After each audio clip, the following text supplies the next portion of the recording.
Donc, Bezrat Hashem, on est arrivé à Matan Torah. Le but de la création du monde, le but de la sortie d'Égypte, comme il dit Bereshit, pour Réchit, que Am Israël, Bereshit, Réchit pour la Torah, qui s'appelle Réchit, et comme il dit, c'est pour ça que c'est écrit Beyom Hashishi, dans la création du monde, l'homme il est né. Pourquoi c'est écrit Yom Echad, Yom Sheni, Yom Shlishi, c'est pas écrit Hasheni, Hashlishi, c'est écrit normal.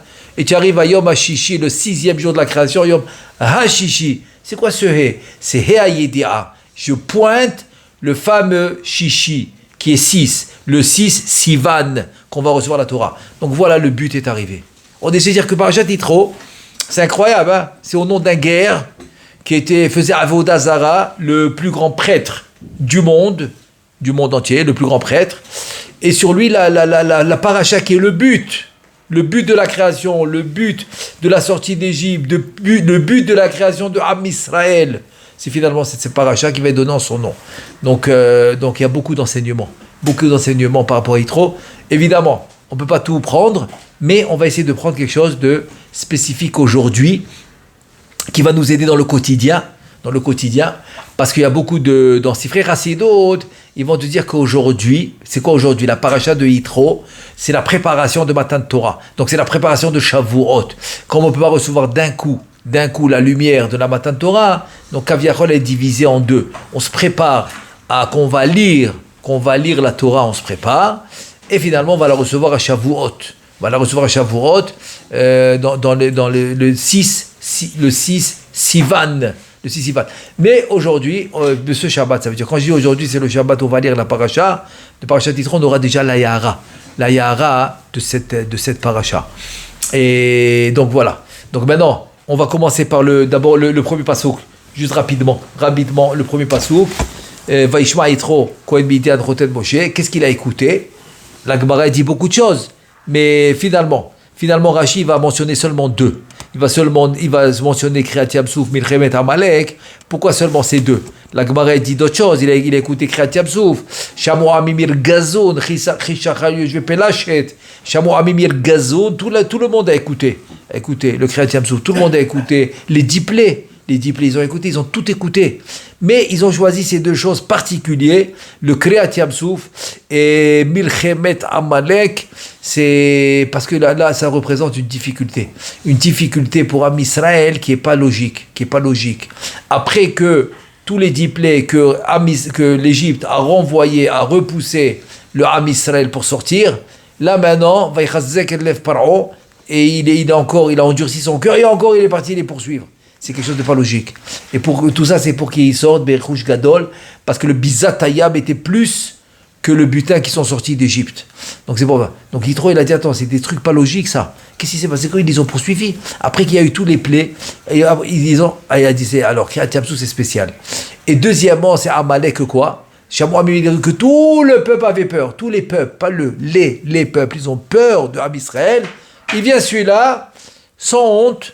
Il veut les tzanen et takedera. Il veut refroidir la marmite. Et là, Rachid ramène tout de suite le machal d'une baignoire très très chaude, que quelqu'un lui dit, mais attends, mais c'est trop chaud. C'est pas grave. Il préfère se brûler, mais au moins il refroidit la baignoire. Et c'est ce qui est passé. Que Amalek, il est venu, même s'il a perdu la guerre, mais au moins il a refroidi la peur des nations contre Am Israël. Ça aussi, c'est pas logique. Que quelqu'un il le fait sans rien gagner, rien que pour refroidir la peur des nations. Donc c'est pour ces deux cas de figure, c'est pour te dire que c'est pour ça qu'on mentionne Dafka ces deux choses. Et donc on voit que finalement Yitro, Vaishma il a écouté, tout le monde a écouté. Lui il a écouté, il est venu. Maintenant, c'est pas le sujet que je voulais, c'est rien qu'une introduction. Le sujet que je vais en parler, c'est plus tard dans le verset 11. Le verset 11, c'est toujours le premier chapitre de la paracha, le 18, verset 11. Là, il dit, Ataya dati, maintenant je sais, Ki gadol Adonai mikol Elohim, Ki badavar asher zadu alehem. C'est quoi ce Ataya dati, maintenant je sais, etc. C'est quoi? Je sais quoi? Qu'est-ce qu'il a su, qu'il a fait venir? Et là maintenant, Bezrat Hashem, le Etzraïm, les écrits du Harizal. Qu'est-ce que le Etzraïm il dit là-dessus? Le Etzraïm il dit que quoi? Il dit qu'il y a les Sphirot Akdoshot, ça s'appelle Komash Lema. Dans les Sfirot Akdoshot, il y en a 10. Comme il dit, c'est la première Mishnah dans Sefer Yetzira. 10, c'est pas 11. 10, c'est pas 9. Ok? Et il dit alors que les clipotes, c'est 11. Que les clipotes, c'est 11. Et c'est les 11 malédictions de Harour. Les 11 malédictions de Harour qui sont écrites dans la Torah. C'est les 11 Sfirot d'Aklipa. Vekol Amosiv Gorea, tu n'as pas le droit de rajouter. Rien que maintenant, une parenthèse. Pourquoi dans la Gdusha c'est 10 et dans la Sitra Achra c'est 11? Alors il explique, le Rabbeinu Chaim Vital, l'élève par excellence du Harizal, parce que dans la Gdusha, le 11e en fait, c'est le Ein Sof. C'est l'étincelle de sainteté qui va s'associer aux 10 Sfirot et ça va devenir un. C'est comme la Neshama qui s'associe au corps, ça devient un. Quand tu viens parler à quelqu'un, tu dis, attends, je ne te parle pas à ton corps, je parle à ta Neshama. Non, lui et sa Neshama, c'est une seule personne, et donc tu lui parles directement. Et donc ça, c'est un peu l'idée du Nitzot, de l'étincelle de sainteté, qui est le Ein Sof. Dans les 10 Sfirot, ça devient un. Maintenant, dans la Klippa, non, le Créateur, il ne veut pas que ça devienne un. Parce que, après, la Hatid Lavo, quand les Sfirot de la Klippa vont s'annuler, le Nitzot va retourner, il va repartir. Donc il ne veut pas s'associer. Donc c'est pour ça que c'est considéré 11. C'est que le 11e, qui est le Nitzot Kadosh, les Tzorer Gavoa, qui va alimenter les Sfirot de la Klippa, parce qu'on n'a pas le choix. Alors ce Nitzot, il va se séparer. Quand les Sfirot de la Sitra Achra vont s'annuler, alors ce Nitzot va se séparer d'eux. Et donc c'est pour ça qu'il ne veut jamais devenir un avec eux. Il est là temporairement. Alors que dans la Gdusha, même la matière va se raffiner.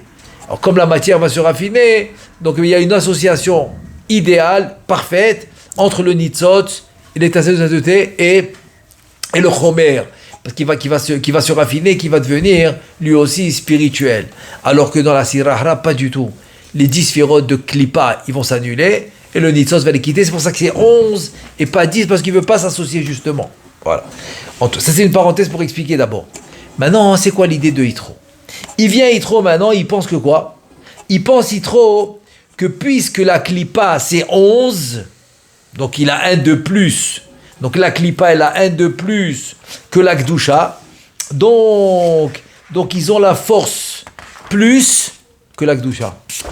Ça, c'est ce qu'il pensait. Il ne sait pas encore. Il vient de se convertir. Comme on a expliqué plusieurs fois. C'est parce que Yitro, c'est la Neshama de Caïn. Et Moshe Rabbeinu, quand il a tué l'Égyptien, c'était le Tzadara, le mauvais côté de Caïn. C'est l'Égyptien que Moshe l'a tué. Et Moshe, c'était Hevel. Hevel, qui était le Gilgul de Hevel. Donc, en tuant l'Égyptien qui est le mauvais côté de Caïn, la Neshama de Caïn, qui est trop, s'est réveillée à vouloir se convertir. Comme ça, il dit le Harizal, au même moment. C'est pour ça qu'il a tué l'Égyptien. Comme ça, le bon côté de Caïn, il va vouloir se convertir. Et aussi, c'est pour cela, c'est une parenthèse, oui, que finalement, Yitro va donner Tzipora à Moshe. C'est en fait la théoma que Caïn a pris de Hevel quand il l'a tué. Donc maintenant, Kaviachol, il lui rend quand il va donner sa fille à Moshe. Bon, c'est un pour expliquer le rapport direct entre Yitro et Moshe. Et donc, vient maintenant Yitro, ok, il s'est converti, il pense que dans la Klippa, il y en a 11, donc il va plus gagner. Et c'est pour cela que quoi? Que El Ben Israël est rolé, Mlatzet Ben Mitzrayim. Pourquoi? Et c'est maintenant la raison pour laquelle Am Israël ne peuvent pas encore sortir d'Égypte. Pourquoi? Kevan Sheshama Shevi Akadosh Baruch Hu Eser Makot Shel Al Mitzrayim Bedigdu. C'est-à-dire que il a entendu que quoi? Que combien de Makot Akadosh Baruch Hu il a emmené aux Égyptiens? 10. Alors il savait que quoi? Que les 10 Sfirot de la Gdusha, c'est eux qui ont fait les Makot. Et c'est eux qui ont frappé les 11 Sfirot de la Klippa, et c'est eux qui ont frappé les Égyptiens. Très bien. Donc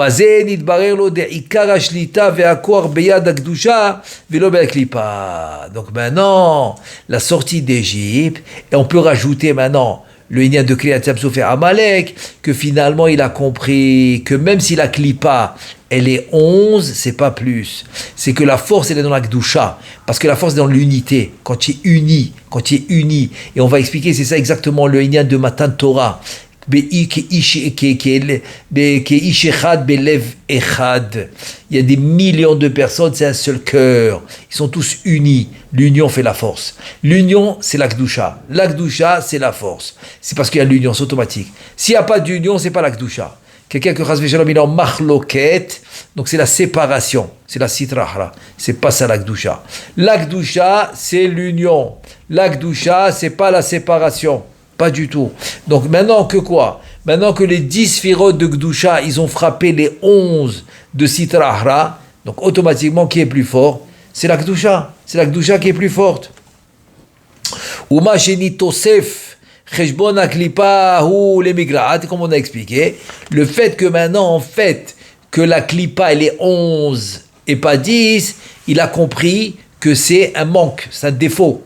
C'est une, comment tu dis ça, c'est négatif. C'est pas positif du tout. Pas positif du tout. Ça veut dire que souvent, la quantité n'est pas mieux que la qualité. Pourquoi? Parce que dans la qualité, par exemple, s'il y a l'union, ou par exemple dans la qualité de l'imoud, de l'étude de la Torah, la qualité, et des fois elle va être beaucoup plus forte que la quantité. C'est pour ça que le retzef d'étudier sans s'arrêter, il a pas de valeur, il a pas de prix quoi, il a pas de prix. C'est une valeur énorme. C'est-à-dire que maintenant quelqu'un il peut étudier 10 heures, mais il s'arrête à chaque 10 minutes. Je sais pas quoi. Tu comprends? C'est pas comme quelqu'un maintenant qui étudie 2 heures, ou même 1 heure, mais sans s'arrêter une seconde. Je donne un exemple. Par exemple, comme ils disent les décisionnaires, celui qui le fait d'un trait, du début à la fin, les 2 fois le passouk, 1 fois le targoum, vendredi matin, il va créer un ange.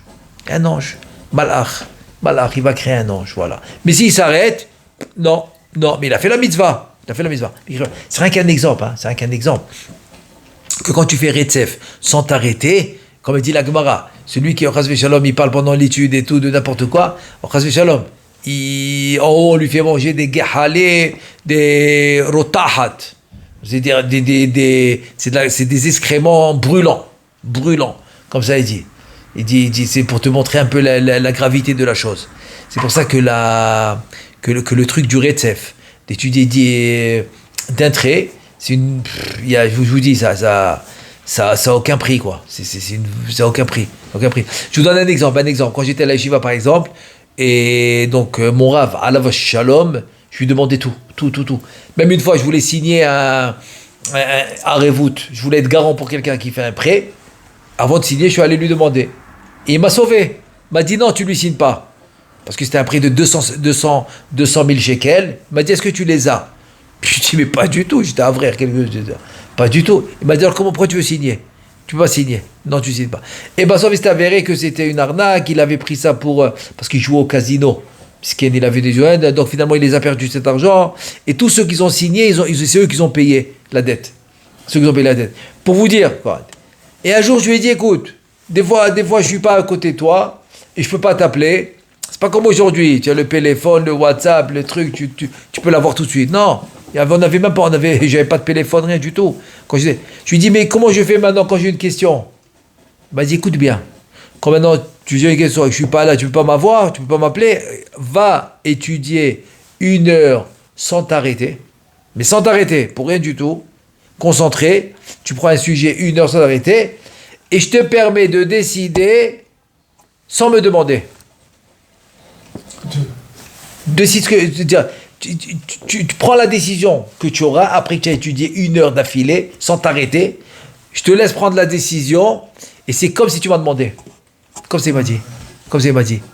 Donc j'ai compris la force de l'étude Beretzef sans s'arrêter. Ça donne le Da'at Torah. Parce que maintenant tu as une connexion. Maintenant extraordinaire avec la Gdusha. Tu as ton Moar, c'est-à-dire ton Sechel, ta Marshava, complètement, 1 heure, sans t'arrêter. Alors maintenant, tu es sûr que tu es connecté avec le Da'at Torah. Comme il m'a dit. Non, quand il était là, c'est sûr, je faisais pas ça. J'allais lui demander. Mais quand il n'était pas là, ou après qu'il est nifta, eh ben, j'ai compris que c'était ça ma solution. C'était ça ma solution. J'avais pas le choix. Donc c'est ce qu'il m'a dit. C'est ce qu'il m'a dit. Tu fais ça pour te montrer un peu là. Donc c'est ça l'idée. L'idée c'est le 11. C'est pas parce qu'ils sont plus que c'est fort. Pas du tout. Pas du tout. C'est exactement comme le Inyan de Sancheriv qui va tomber devant Chizkiyahu Melech Yehuda. Mais tomber, pas parce que Chizkiyahu Melech Yehuda il avait une armée forte. Pas du tout. Pas du tout. Il est parti dormir. Il est parti dormir. Et Akadosh Baruch Hu les a tous tués pendant qu'ils mouraient. Ils étaient 370 millions. 185 000 chefs d'armée, 370 millions. Ils sont morts. Il en restait peut-être une dizaine. Une dizaine, c'était Sancheriv lui-même avec son fils, et finalement son fils l'a tué. Son fils a tué son père, qui est Sancheriv, pour te dire. Ils sont partis avec la tête basse, avec beaucoup de honte. Honte. Donc la quantité, c'est rien du tout.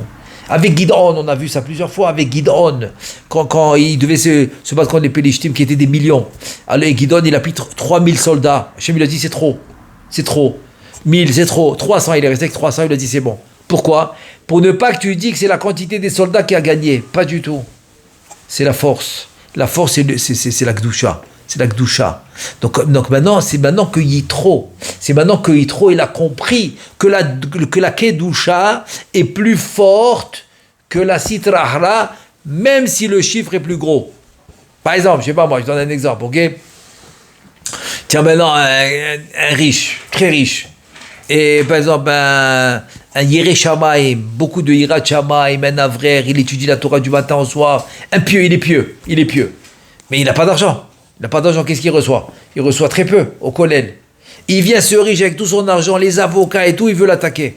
Par exemple, j'en ai un exemple, il veut l'attaquer. Alors quoi, maintenant tu vas me dire, oui, maintenant la force qu'il a de l'argent, des avocats et tout, c'est sûr qu'il va gagner. Yitro, il a compris que c'est faux. C'est faux. Parce que la force de la Gdusha de cet Avrer va le faire gagner. Et donc il ne pourra rien contre lui. Et c'est ce qu'on a vu aussi avec le Saro shel Esav. Le Sar de Esav, le Vayar, Kilo Yachollo.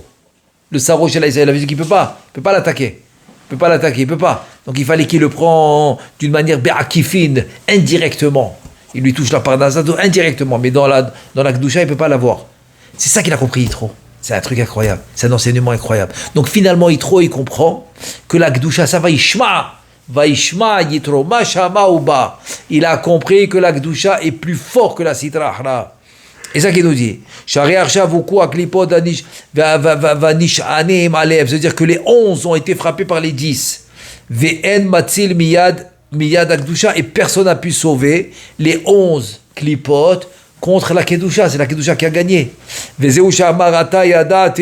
ça maintenant que Yitro dit. C'est quoi Ata Yadati? Il dit Dainu Betian Mitzraim Nidbarer li de'ikar ashlita ve'akoach ubeyad aser sfirot de Kedusha. Donc maintenant Ata Yadati, maintenant je sais que la Kedusha c'est elle qui domine. Vaishma Paro Vayavo, il est venu parce qu'il a compris que la Gdusha c'est elle qui domine. Vezeu ki gadol Hashem, Deshem Avaya Remuzim, Bo Eser Sfirot, c'est ça qui gadol Hashem. Hashem c'est Avaya. Donc Avaya, il y a les 10 Sfirot, on le sait. Le Yud, c'est bon, d'abord déjà le Kotz, la petite pointe. Toute petite pointe du Yud, c'est le Keter, c'est le Remez, c'est l'allusion. Le Yud lui-même, c'est la Chochma. Le premier He, c'est la Bina. Le Vav, c'est le Vav, c'est ça, c'est-à-dire c'est le Vak, c'est du Chesed jusqu'au Yesod, c'est le Vav. Ensuite, le dernier, c'est la Malchut, voilà les 10 Sfirot. C'est les 10 Sfirot, c'est Havaya. C'est ça qu'il dit, Ata Yadati. Qu'est-ce qu'il dit maintenant, Ata Yadati? Il mentionne le nom d'Hachem. Ata Yadati ki gadol Adonai mikol Elohim. Ki badavar asher zadu alehem. C'est-à-dire, Elohim, maintenant, c'est le kaviachol de toutes les divinités. C'est Yud Kevavke, c'est les 10 Sfirot. C'est les 10 Sfirot. C'est pour ça qu'il dit Atayadati ki gadol Hashem, Hashem Yud Kevavke. C'est quoi Yud Kevavke? C'est les 10 Sfirot. Les 10 Sfirot sont plus forts. Mikol Elohim. De toutes les divinités. Kayado aveu gadol mikol Elohim. Et c'est quoi? C'est Shem, Shehem, par exemple. C'est quoi tous les Elohim? C'est les 11 klipot. Share enenu haroot, שהיוד א' קליפין בכוח עשו המצרים לישראל מה שעשו, ולבסוף באו 10 והיכו היוד א' והעם שלהם, אם כן העיקר יקדוש. Ça veut dire que quoi? Les 11 clipotes, ils avaient même pas besoin de barrières. Personne ne pouvait sortir d'Égypte. Tout ça, c'est les clipotes. Paro, il n'a même pas de porte dans son palais. Pourquoi? Parce que les clipotes, ils arrêtaient tout le monde. Personne ne pouvait rentrer. C'est pour ça que quand Moshe et Aaron, ils sont rentrés, ils ne comprenaient rien. Comment vous avez fait? Ils ne comprenaient pas. Et tu vois, même pour sortir... C'est-à-dire, ils avaient la shlita, la domination. Ils dominaient avec les clipotes. Et tu vois qu'ils sont venus, les 10 sphirotes, ils les ont cassés. Donc tu vois, qu'est-ce qui est plus fort? Qu'est-ce qui est plus fort? Donc les clipotes sont plus fortes. Pardon, la Gdusha, pardon. Donc la Gdusha, tu vois qu'il est plus fort. C'est ça qu'il a dit. Vezeu ki badavar asher zadou alehem. Donc atayadati ki gadol Hashem. C'est juste qui va faire. Ekol elim. מה זה בדבר אשר זדו עליהם? דהיינו באותו דבר אשר זדו עליהם, באותו דבר בעצמו הוכו והוכו מצלם. La même chose qu'eux, ils pensaient qu'ils dominaient, se sont fait frapper. Voilà, ils se sont fait frapper. והנה תיבה זדו, משמע י' א', משמע 10. C'est quoi zadou? Zadou, si tu fais le mot zadou, c'est quoi zain? Zain, c'est combien? C'est 7. Dalet, c'est 4, ça fait 11. Ça fait 11. Ben oui, exactement, sans le vav. Yud alem mashma asara, dehainu zain im dalet, gematria 11. Ve dalet name im vav avec. Ou bien tu enlèves le dalet, tu fais le zain et tu fais le dalet et le vav, ça fait 10. L'irmo shem zadou be zain dalet. Tu as compris, zadou avec le 11. Shem gematria yud alef klipin. Omna dalet vav chez la Gdusha. Nitzra zain dalet chez la klipa. C'est-à-dire que dans le mot zadou, tu peux retrouver. Maintenant, je veux résumer le pshat. Le pshat. Et ce pshat, c'est qui? Rabbi Yaakov Abuchatzera. Incroyable. Tout ça, il a été basé sur le Etzraim. Sur le Etzraim, qui parle des 11 clipotes, il a basé sur le Etzraim ce pshat. Donc, Pituché Rotam, de Rabbi Yaakov Abuchatzera, Pituché Rotam, Rabbi Yaakov Abuchatzera, il ramène ça basé sur le Etzraim. Incroyable comme pshat. Et donc, dans les mots, c'est quoi? Il vient Yitro et il dit, tu sais pourquoi je suis venu? Je vais te dire pourquoi je suis venu. Parce que moi, je pensais que les 11 clipotes, c'est plus que les 10 sphirotes de Gdusha. Non, je me suis trompé. Ata yadati, maintenant j'ai compris. Ki gadol Adonai mikol Elohim. Que Yud Kevavke, qui est les 10 sphirotes de Gdusha, il est plus que tous les Elohim qui sont les 11 de la Klippa. Qui badavar asher zadou alehem. C'est quoi zadou? Donc tu peux faire zain dalet, c'est les 11 klipotes. Ou bien tu peux faire dalet vav. Dalet vav c'est 10, c'est la Gdusha. Donc zadou, c'est-à-dire avec les 11 klipotes, ok, que eux ils pensaient qu'ils étaient forts. Ils viennent les 10 de la Gdusha, il leur donne un coup, il a compris. Il a compris que la Gdusha est beaucoup plus forte que les 11 clipotes. Donc c'est ça maintenant, c'est ça qu'il faut comprendre. Pourquoi, maintenant on a compris, pourquoi c'est le but du monde, c'est le but de Am Israël, c'est le but de la sortie d'Égypte, c'est le but de tout. Le but de tout, voilà, le but de tout c'est ça. C'est que tu viens de Dieu. C'est pour ça que s'il n'y a pas une minute de Torah dans le monde il s'annule tout de suite. Parce que la cause dit, attends, je comprends pas. Je peux pas rester moi une minute sans Torah, c'est impossible.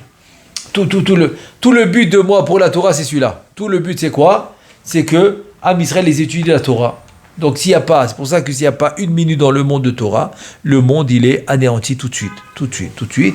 Et juste je vais finir avec une histoire extraordinaire, avec le Rav Eliashiv alav shalom, que il y avait un malade qui est venu le voir, et était très malade, pas de solution, rien du tout. Et Rav Eliashiv dit, écoute, j'ai pas de solution pour toi, mais j'ai un conseil. Alors Vakasha, c'est quoi ton conseil? Je lui dis, mon conseil c'est le suivant. C'est que maintenant, dans Bezrat Hashem Shabbat, on va lire la Yitro. Et dans la paracha de Yitro, il y a les matins de Torah. Et on sait que au moment du matin de Torah, tout le monde a été guéri. Même ceux qui boivent, ceux qui mangent, tout le monde a été guéri. Tout le monde a été guéri dans le matin de Torah. Donc ce que je te conseille, c'est d'aller à la synagogue, écouter toute la paracha, du début à la fin, et surtout la aliyah des 10 commandements de Matan Torah, mot à mot. Et bien, c'est ce qu'il a fait.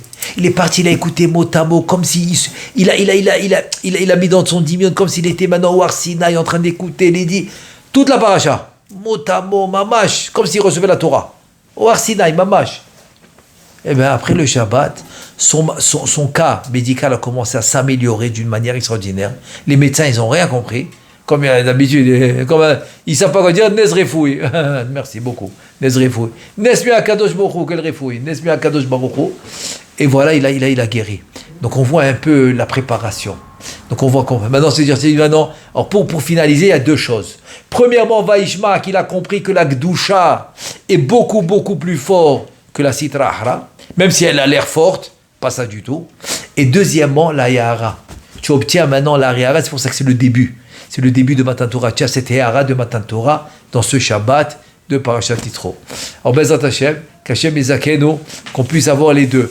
Même le Inyan de la Gdusha qui est plus fort qu'on puisse le vivre, et aussi la Yahara de Matan Torah. Amen ve Amen.